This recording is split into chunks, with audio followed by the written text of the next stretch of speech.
মই ৰাজনীতি এৰাই নহয়, মই অসমেৰে হিমালয়ত যায় সন্ন্যাস লৈ লম। জনজাতি সংৰক্ষিত বেল্ট এণ্ড ব্লকত মাটি বেদখল কৰিছে।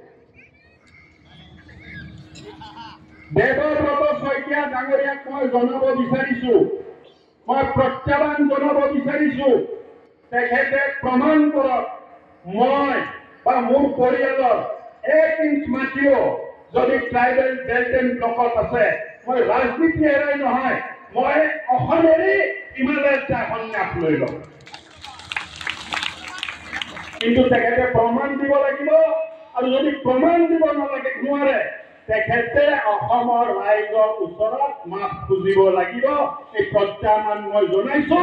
24 ঘণ্টাৰ ভিতৰত আপুনি প্ৰমাণ কৰক যে মোৰ আৰু মোৰ পৰিয়ালৰ সমাজ ট্ৰাইবেল বেল্ট এণ্ড ব্লকত দখল বা বেদখল কৰা মাটি যদি আছে, মই ৰাজনীতিৰ পৰাই নহয়, মই সামাজিক জীৱনৰ পৰাই ত্যাগ কৰি হিমালয়ত যায় সন্ন্যাস।